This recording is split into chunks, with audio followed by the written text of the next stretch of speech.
Brad Pitt is confronted for leaving Jennifer Aniston and choosing Angelina Jolie instead. More than 2 decades later, the question still lingers quietly, stubbornly, and sometimes uncomfortably. Why did Brad Pitt leave Jennifer Aniston? And why, out of all possible futures, did he choose Angelina Jolie instead?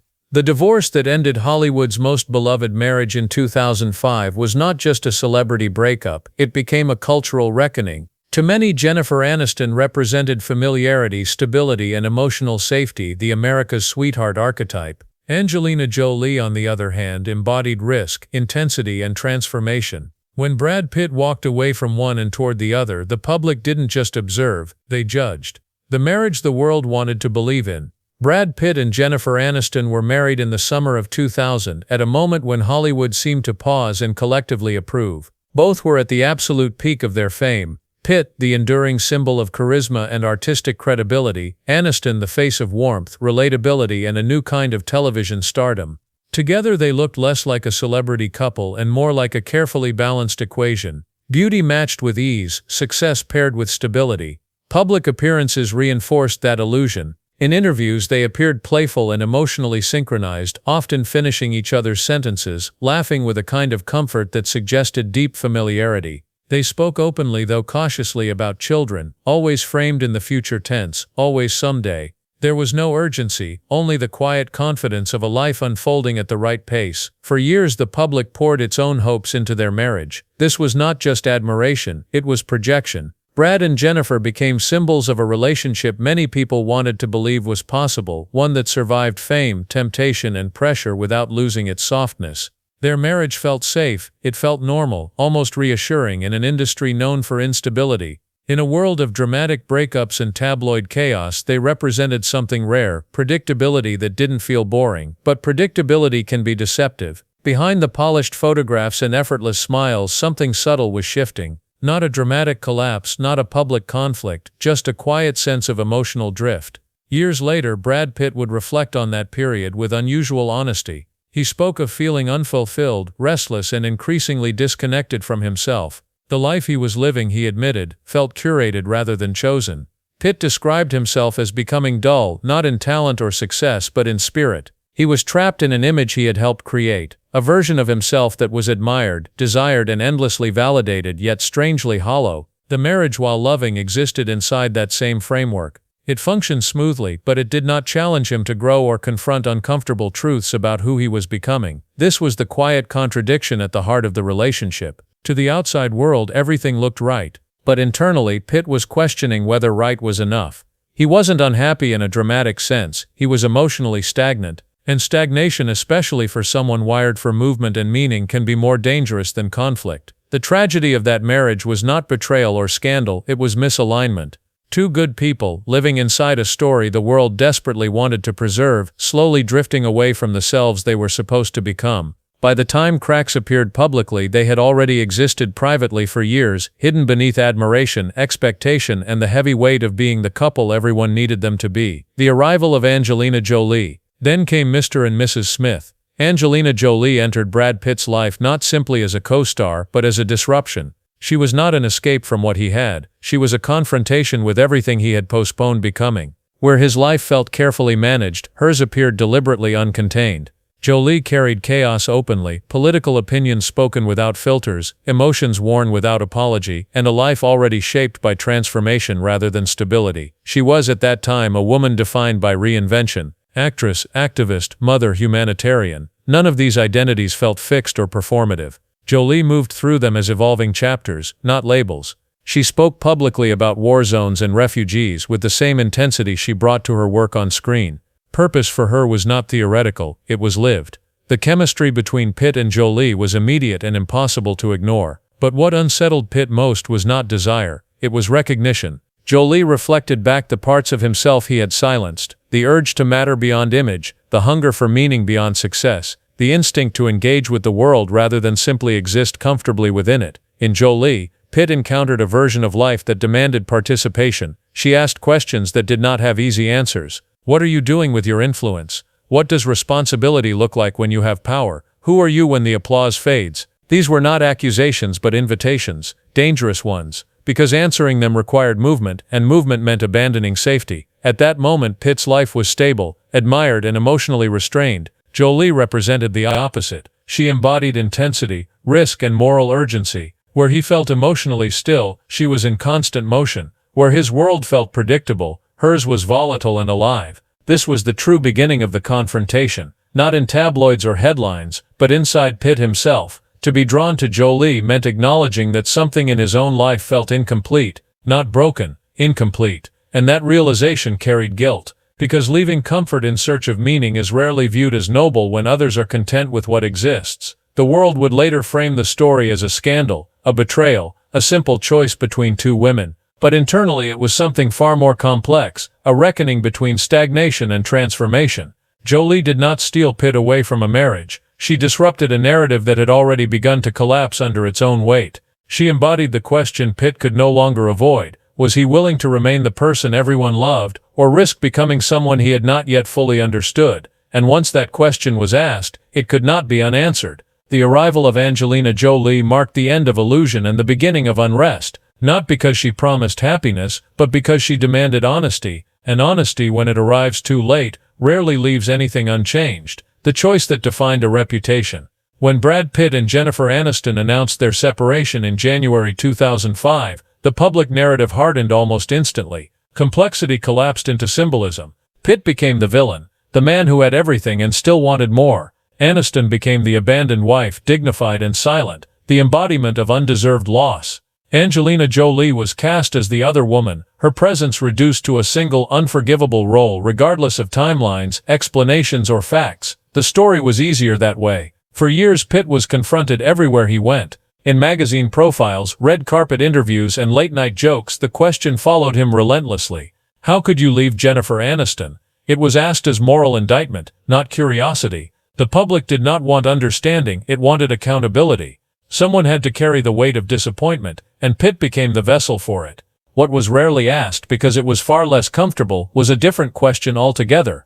What happens when a marriage looks right but feels wrong? This question had no villain, no clean resolution, and no satisfying moral. It forced people to confront the unsettling idea that love, stability, and goodness do not always align in the ways we expect. That sometimes, leaving is not about betrayal, but about survival of the self.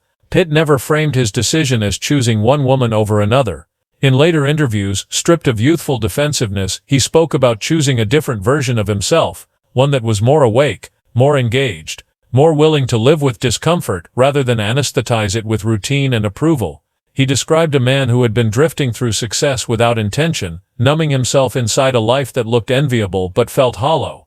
That explanation did not soften public judgment. If anything, it made it worse. Because society is far more forgiving of failure than it is of conscious departure. Leaving something good in pursuit of something undefined is seen not as bravery, but as arrogance. Pitt's honesty challenged a deeply held belief that stability should always be preserved, even if it costs personal truth. And so his reputation hardened around the moment of departure. For many, it became the defining chapter of his public identity. Every achievement afterward, every performance, every humanitarian effort was measured against that original question. Redemption in the public imagination was conditional and slow. Yet what was lost in the outrage was the reality that reputations are often built on moments of refusal. Pitt refused to continue performing a role that no longer fit.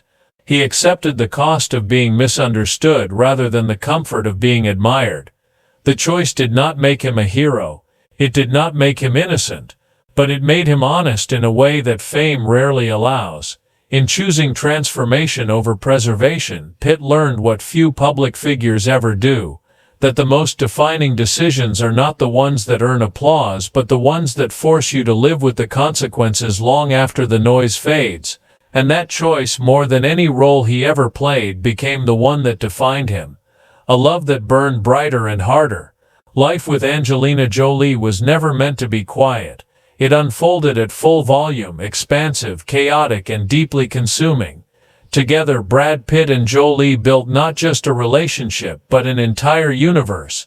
6 children, adopted and biological, from different continents and cultures, homes scattered across the world. A shared identity rooted in humanitarian work, global crises, and an almost compulsive need to engage with suffering beyond themselves. They did nothing halfway. Their life was lived publicly and intensely, with little interest in moderation. Red carpets in refugee camps existed on the same emotional plane. Love, parenting, activism, and art blurred into a single overwhelming narrative of purpose. For Pitt, this felt like awakening. He was no longer stagnant. He was moving emotionally, morally, visibly. He had traded safety for meaning, and for a time it seemed like the right exchange. But intensity has a cost. The same force that pulled Pitt toward Jolie, her emotional depth, her urgency, her refusal to look away from pain, eventually became difficult to contain.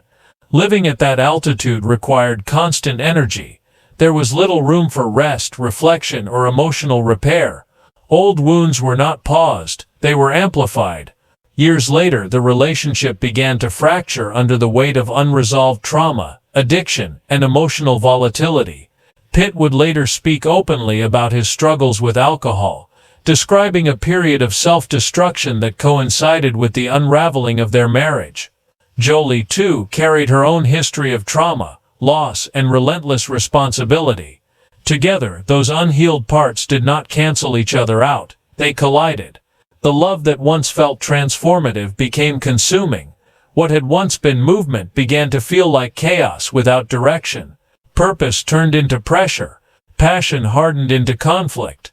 The family they built, so symbolic, so admired, became the emotional center of a battle neither of them was fully equipped to fight. The irony was impossible to ignore. In choosing transformation over stability, Pitt found growth, but also destruction. He escaped stagnation, only to confront the consequences of living without emotional anchors. He became more awake, but also more exposed. The discomfort he once sought as a path to meaning arrived in a far more brutal form than he had anticipated. This did not invalidate the love he shared with Jolie, but it complicated it deeply. Their relationship was not a mistake, nor was it a fairy tale. It was a collision between two people who burned brightly and carried too much within themselves. When it finally collapsed, it did not do so quietly. Legal battles, public accusations, and years of silence followed. The world watched again, this time not to judge a choice but to witness the consequences of one. Pitt's journey came full circle. The man who once left stability in search of authenticity discovered that authenticity does not guarantee peace. Growth can hurt, transformation can wound, and love, when fueled by intensity alone, can illuminate or consume everything in its path. In the end, what remained was not triumph or failure, but reckoning, and the understanding that becoming more alive sometimes means learning, painfully, how to survive the fire you once ran toward. Confrontation without resolution. Even now, Brad Pitt continues to live under the long shadow of a decision made 2 decades ago. Time has softened details but not judgment. To some, leaving Jennifer Aniston remains his original sin, a moral failure that cannot be redeemed by talent, charity, or self-awareness. To others, it was an honest if painful act of self-recognition, a man refusing to remain in a life that no longer felt true, even at great personal cost. The divide has never closed because the question itself has no clean answer. Jennifer Aniston rebuilt her life without spectacle. She did not trade pain for publicity or turn grief into accusation. Instead, she chose restraint. Her silence, often misread as fragility, became its own form of power. Over time, she reshaped her public identity, not as someone defined by abandonment, but as a woman who refused to be reduced by it. Her success endured, steady and self-contained, unaccompanied by bitterness. Angelina Jolie emerged from her marriage to Pitt, carrying visible scars. The relationship that once symbolized purpose and global compassion dissolved into years of legal conflict and emotional distance. Yet Jolie did not retreat. She turned inward and outward at once, fiercely protecting her children, reclaiming autonomy, and continuing her work on her own terms. If Aniston represented quiet resilience, Jolie embodied defiant survival, and Brad Pitt remained somewhere in between. No longer the man who fled stability, nor the one who believed intensity alone could save him.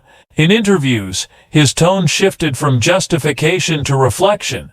He spoke openly about addiction, emotional absence, and the harm his behavior caused, especially to his family. There was no attempt to rewrite history, no demand for absolution, only acknowledgement. But acknowledgement is not the same as resolution. Pitt has never claimed he could have lived another truth. He does not deny the pain he caused, nor does he pretend the choice was simple or clean. What he resists is the idea that the alternative, staying, would have been more honest. That contradiction defines him still: accountability without renunciation, remorse without revision. This is what makes his story endure. It refuses to resolve into moral clarity. It asks an uncomfortable question and leaves it open. Is it better to remain in a life that looks right but feels wrong, or to leave and accept the damage that follows? There are no heroes in this narrative, only people navigating impossible emotional terrain under unforgiving public light. Perhaps that is why the confrontation never ends. It lives not in headlines, but in collective discomfort, in the realization that growth can coexist with harm, that honesty does not erase consequences, and that self-recognition often arrives too late to save everyone involved. Brad Pitt's legacy is not defined by who he loved, or even who he left. It is defined by the tension he continues to carry, the refusal to deny his awakening, and the willingness to live with what it cost. And that, unresolved as it is, may be the most truthful ending this story can offer. The question that never really goes away. The story endures not because of celebrity, scandal, or nostalgia, but because it touches something deeply human. Strip away the fame and what remains is a familiar fear, the terror of choosing wrong, the weight of guilt that comes with hurting someone who did nothing to deserve it, the dangerous pull of a life that feels more awake, more alive, even when it threatens to dismantle everything carefully built before it. Brad Pitt's story persists because it forces us to confront these contradictions without offering relief. He was confronted not only by tabloids or public judgment, but by himself, by the growing awareness that remaining still can be its own form of disappearance, that staying sometimes is not an act of loyalty, but of quiet self-erasure. This truth is deeply uncomfortable because it complicates the way we think about love, responsibility, and goodness. We are taught that leaving means failure, that endurance is always virtuous, that love once chosen should be protected at all costs. But Pitt's choice disrupted that belief. It suggested that love can exist alongside suffocation, that kindness can coexist with misalignment, and that staying can slowly hollow a person out until nothing authentic remains. This does not absolve the damage left behind. Pain was real, consequences were lasting. People who did not choose the fracture still had to live with it. And this is where the story refuses to become inspirational. Growth does not arrive without collateral damage.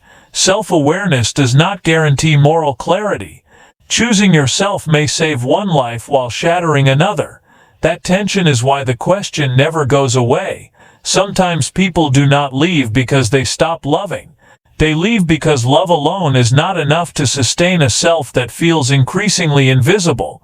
They leave because they fear becoming ghosts inside their own lives, present, admired, and quietly disappearing. And yet walking away from something good carries its own kind of violence. It rewrites futures without consent. It demands resilience from those left behind. It stains memory in ways that time cannot fully erase. There is no clean ending to this story. No lesson neatly wrapped in redemption or regret. Only reflection. Only the slow reckoning that comes when the noise fades and what remains is a life shaped by irreversible choices. Brad Pitt did not find peace by choosing himself. He found responsibility. He found consequence. He found the lifelong task of living honestly with what that choice cost. And perhaps that is the most unsettling part of all, that courage and betrayal can occupy the same moment, that the line between them is not fixed but deeply personal, that each person standing at the edge of a life-changing decision must answer a question no one else can resolve for them. Is choosing yourself an act of bravery or an act of betrayal? The story offers no verdict, only a mirror,